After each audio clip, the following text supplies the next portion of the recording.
Elon, what kind of crazy dream would persuade you to think of trying to take on the auto industry and build an all-electric car? Well, it goes back to when I was in university. I thought about what are the problems that are most likely to affect the future of the world, or future of humanity. I think it's extremely important that we have sustainable transport and sustainable energy production. That sort of overall sustainable energy problem is the biggest problem that we have to solve this century. Independent of environmental concerns, in fact, even if producing CO2 is good for the environment, given that we're going to run out of hydrocarbons, we need to find some sustainable means of operating. But most of American electricity comes from burning fossil fuels. How can an electric car that plugs into that electricity help? Right. There's two elements to that answer. One is that even if you take the same source fuel and produce power at the power plant and use it to charge electric cars, you're still better off. So if you take, say, natural gas, which seems most prevalent to hydrocarbon source fuel, if you burn that in a modern General Electric natural gas turbine, you'll get about 60% efficiency. If you put that same fuel in an internal combustion engine car, you get about 20% efficiency. And the reason is, in the stationary power plant, you can afford to have something that weighs a lot more, is voluminous, and you can take the waste heat and run a steam turbine to generate a secondary power source. So, in effect, even if you take in transmission losses into account and everything, even using the same source fuel, you're at least twice as better off charging an electric car than burning it at the power plant. Okay. That scale delivers efficiency. Yes, yeah. It does. And then the other point is we have to have sustainable means of power generation anyway, electricity generation. So given that we have to solve sustainable electricity generation, then it makes sense for us to have electric cars as the mode of transport. So we've got some video here of the Tesla being assembled, which if you could play that first video. So what is innovative about this process in this vehicle? Sure. So in order to accelerate the advent of electric transport, and I should say that I think actually all modes of transport will become fully electric, with the ironic exception of rockets. There's just no way around Newton's third law. The question is, how do you accelerate the advent of electric transport? And in order to do that for cars, you have to come up with a really energy-efficient car. So that means making it incredibly light. And so what you're seeing here is the only all-aluminum body and chassis car made in North America. In fact, we applied a lot of rocket design techniques to make the car light despite having a very large battery pack. And then it also has the lowest drag coefficient of any car of its size. So as a result, the energy usage is very low, and it has the most advanced battery pack, and that's what gives it the range that's competitive. So you can actually have on the order of a 250-mile range. I mean, those battery packs are incredibly heavy, but you think the math can still work out intelligently by combining light body, heavy battery, you can still gain spectacular efficiency. Exactly. The rest of the car has to be very light to offset the mass of the pack, and then you have to have a low drag coefficient so that you have good highway range. In fact, customers of the Model S are sort of competing with each other to try to get the highest possible range. I think somebody recently got 420 miles out of a single charge. Bruno Bowden, who's here, did that, broke the world record. 425. That was the good news. The bad news was to do it, he had to drive at 18 miles an hour constant speed and got pulled over by the cops. Yeah, I mean, you can certainly drive. If you drive at sort of 65 miles an hour under normal conditions, 250 miles is a reasonable number. Let's show that second video showing the Tesla in action on ice. Not at all a dig at the New York Times, this, by the way. What is the most surprising thing about the experience of driving the car? In creating an electric car, the responsiveness of the car is really incredible. So we want to really have people feel as though they've almost got a mind meld with the car. So you just feel like you and the car are kind of one. And as you corner and accelerate, it just happens, like the car has ESP. You can do that with an electric car because of its responsiveness. You can't do that with a gasoline car. I think that's really a profound difference, and people only experience that when they have a test drive. I mean, this is a beautiful but expensive car. Is there a roadmap where this becomes a mass market vehicle? Yeah, the goal of Tesla has always been to have a sort of a three-step process where version 1 was an expensive car in low volume, version 2 is sort of medium price and medium volume, and then version 3 would be low price, high volume. So we're at step 2 at this point. So we had a $100,000 sports car, which was the Roadster. Then we've got the Model S, which starts at around $50,000. And our third generation car, which will hopefully be out in about 3 or 4 years, will be a $30,000 car. But whenever you've got really new technology, it generally takes about 3 major versions in order to make it a compelling mass market product. And so I think we're making progress in that direction, and I feel confident that we'll get there. I mean, right now, if you've got a short commute, you drive, you can get back, you can charge at home. There isn't a huge nationwide network of charging stations now that are fast. Do you see that coming, really, truly, or just on a few key routes? There actually are far more charging stations than people realize. And at Tesla, we developed something called the supercharging technology. So, and we're offering that if you buy a Model S for free, forever. And so this is something that maybe a lot of people don't realize. We actually have California and Nevada covered. We've got the eastern seaboard from Boston to DC covered. By the end of this year, you'll be able to drive from LA to New York. You're just using the supercharger network, which charges at 5 times the rate of anything else. And the key thing is to have a ratio of drive to stop, to stop time of about 6 or 7. So if you drive for 3 hours, you want to stop for 20 or 30 minutes, because that's normally what people will stop for. So if you start a trip at 9 a.m., by noon, you want to stop to have a bite to eat, hit the restroom, coffee, and keep going. So your proposition to consumers is, for the full charge, it can take an hour. So it's common. Don't expect to be out of here in 10 minutes. Wait for an hour. But the good news is you're helping save the planet. And by the way, the electricity is free. No, you don't pay anything. Actually, what we're expecting is for people to stop for about 20 to 30 minutes, not for an hour. It's actually better to drive for about maybe 160, 170 miles, and then stop for half an hour, and then keep going. That's the natural cadence of a trip. All right. So this is only one string to your energy bow. You've been working on this solar company, SolarCity. What's unusual about that? Well, as I mentioned earlier, we have to have sustainable electricity production as well as consumption. So I'm quite confident that the primary means of power generation will be solar. I mean, it's really indirect fusion is what it is. We've got this giant fusion generator in the sky called the sun. And we just need to tap a little bit of that energy for purposes of human civilization. Most people know but don't realize they know is that the world is almost entirely solar-powered already. If the sun wasn't there, we'd be a frozen ice ball at 3 degrees Kelvin.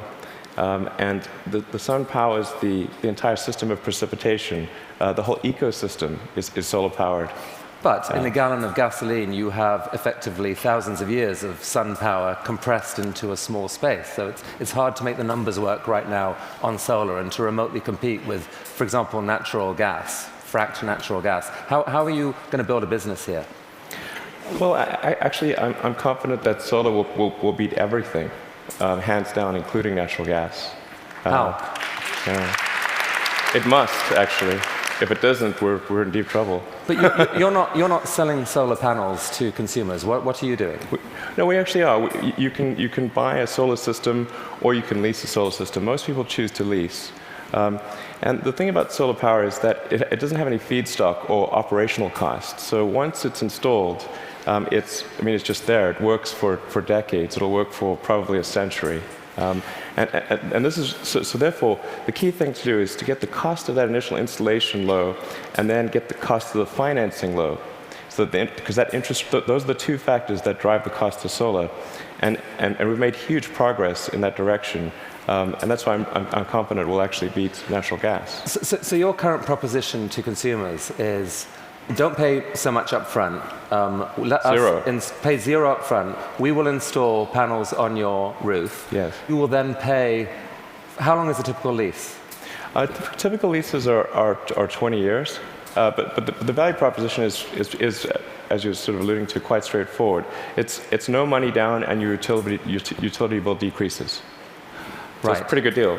So that seems like a win for the consumer. No risk. You will pay less than you're paying now. And for you, the dream here then is that, who owns the electricity from those panels for the longer term? How do you, the company, benefit? Well, essentially, SolarCity raises a chunk of capital, and from say, a company or a bank. Google's one of our big partners here, and they have an expected return on that capital. With that capital, SolarCity purchases and installs the panel on the roof, and then charges the homeowner or business owner a monthly lease payment, which is less than the utility bill. But you yourself get a sort of long-term commercial benefit from that power. You're kind of building a new type of distributed utility. Exactly. What it amounts to is a giant distributed utility. And I think it's a good thing, because utilities have been this monopoly, and people haven't had any choice. So effectively, it's the first time there's been competition for this monopoly, because the utilities have been the only ones that own those power distribution lines, but now it's on your roof. So I think it's actually very empowering for homeowners and businesses. And you really picture a future where a majority of power in America, like within a decade or two, or within your lifetime, is solar? I'm extremely confident that solar will be at least a plurality of power, and most likely a majority. And I predict it will be a plurality in less than 20 years. I'd say I made that bet with someone. The definition of plurality is? More from solar than any other source. Who did you make the bet with? With a friend who will remain nameless. But, just between us. And I made that bet, I think, 2 or 3 years ago. So in roughly 18 years, I think we'll see more power from solar than any other source. All right. So let's go back to another bet that you made with yourself, I guess. I mean, a kind of crazy bet. You'd made some money from the sale of PayPal. You decided to build a space company. Why on earth would someone do that? Got that question a lot. That's true. People would say, "Did you hear the joke about the guy who made a small fortune in the space industry?" And he, obviously started with a large one as the punchline. And so I tell people, well, I was trying to figure out the fastest way to turn a large fortune into a small one. And they'd look at me like, oh, is he serious? And strangely, you were. What happened? It was a close call. I mean, things almost didn't work out. We came very close to failure, but we managed to get through that point in 2008. The goal of SpaceX is to try to advance rocket technology, and in particular to try to crack a problem that I think is vital for humanity to become a spacefaring civilization, which is to have a rapidly and fully reusable rocket. Would humanity become a spacefaring civilization? So that was a dream of yours in a way from a young age, or like you dreamed of Mars and beyond? I did build rockets when I was a kid, but I didn't think I'd be involved in this. It was really more from the standpoint of what are the things that need to happen in order for the future to be an exciting and inspiring one. And I really think there's a fundamental difference if you sort of look into the future between a humanity that is a spacefaring civilization that's out there exploring the stars on multiple planets. And I think that's really exciting. And compared with one where we are forever confined to Earth until at some eventual extinction event. So you've somehow slashed the cost of building a rocket by 75%, depending on how you calculate it. How on earth have you done that? NASA has been doing this for years. How have you done this? Well, we've made significant advances in the technology of the airframe, the engines, the electronics, and the launch operation. I mean, there's a long list of innovations that we've come up with there. That are a little difficult to communicate in this talk, but because, not least because you could still get copied, right? I mean, you haven't patented this stuff. It's really interesting to me. You didn't patent because you think it's more dangerous to patent than not to patent. Since our primary competitors are national governments, the enforceability of patents is questionable. It's really interesting. But the big innovation is still ahead, and you're working on it now. Tell us about this. Right. So the big innovation. In fact, let's roll that video, and you can talk us through it. What's happening here? Absolutely. So the thing about rockets is that they're all expendable. All rockets that fly today are fully expendable. The space shuttle was an attempt at a reusable rocket, but even the main tank of the space shuttle was thrown away every time. And the parts that were reusable took a 10,000-person group 9 months to refurbish for flight. So the space shuttle ended up costing $1 billion per flight. Obviously, that doesn't work very well for... So what just happened there? We just saw something land? That's right. So it's important that the rocket stages be able to come back, to be able to return to the launch site and be ready to launch again within a matter of hours. Wow. Yeah. Reusable rockets. Yes. And so what a lot of people don't realize is the cost of the fuel, of the propellant, is very small. It's much like on a jet. So the cost of the propellant is about 0.3% of the cost of the rocket. So it's possible to achieve, let's say, roughly 100-fold improvement in the cost of space flight if you can effectively reuse the rocket. Wow. That's why it's so important. Every mode of transport that we use, whether it's planes, trains, automobiles, bikes, horses, is reusable, but not rockets. So we must solve this problem in order to become a spacefaring civilization. You asked me the question earlier of how popular traveling on cruises would be if you had to burn certain your ship. Cruises apparently are highly problematic. Definitely more expensive. So that's potentially absolutely disruptive right. technology, and I guess paves the way for your dream to actually take, at some point, to take humanity to Mars at scale. Yeah, You'd like exactly. to see a colony on Mars. Yeah, exactly. SpaceX or some combination of companies and governments need to make progress in the direction of making life multiplanetary, of establishing a base on another planet, on Mars being the only realistic option, and then building that base up until we're a true multi-planet species. So progress on this, let's make it reusable. How is that going? That was just a simulation video we right. saw. How's it going? We've been making some good progress recently with something we call the Grasshopper test project, where we're testing the vertical landing portion of the flight, the sort of terminal portion, which is quite tricky. We've had some good tests. Can we see that? Yeah. So that's just to give a sense of scale. We dressed the cowboy as Johnny Cash and bolted the mannequin to the rocket. All right, let's see that video then, because this is actually amazing when you think about it. You've never seen this before: a rocket blasting off, and then. Yeah, so that rocket is about the size of a 12-story building.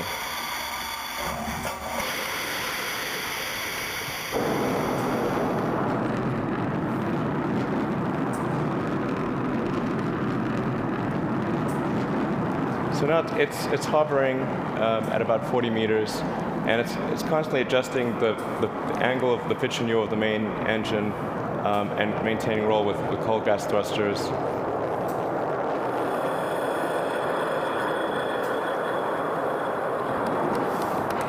How cool is that?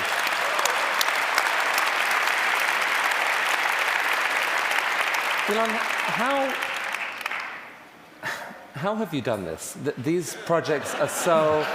These PayPal, SolarCity, Tesla, SpaceX, they're so spectacularly different. They're such ambitious projects at scale. How on earth has one person been able to innovate in this way? What is it about you? I don't know, actually. I don't have a good answer for you. I work a lot. I mean, and a lot. Well, I have a theory. Okay, all right. My theory is that you have an ability to think at a system level of design that pull together design, technology, and business. So if TED was TBD, design, technology, business, into one package, synthesize it in a way that very few people can, and this is the critical thing, feel so damn confident in that click-together package that you take crazy risks. You bet your fortune on it, and you seem to have done that multiple times. I mean, almost no one can do that. Can we have some of that secret sauce? Can we put it into our education system? Can someone learn from you? It is truly amazing what you've done. Oh, thanks. Thank you. Well, I do think there's a good framework for thinking is physics. You know, the sort of first principles reasoning. I mean, generally, I think there are. What I mean by that is boil things down to their fundamental truths and reason up from there, as opposed to reasoning by analogy. Through most of our life, we get through life by reasoning by analogy, which essentially means kind of copying what other people do with slight variations. And you have to do that, otherwise, it's mentally, you wouldn't be able to get through the day. But when you want to do something new, you have to apply the physics approach. Physics has really sort of figured out how to discover new things that are counterintuitive, like quantum mechanics. It's really counterintuitive. So I think that's an important thing to do. And then also to really pay attention to negative feedback and solicit it, particularly from friends. This may sound like sort of simple advice, but it's hardly anyone does that, and it's incredibly helpful. Boys and girls watching, study physics. Learn from this man. Elon Musk, I wish we had all day, but thank you so much for coming to TED. Thank you. That was awesome. It was really, really cool. Look at that. Just think about it. That was fantastic. Thank you so much.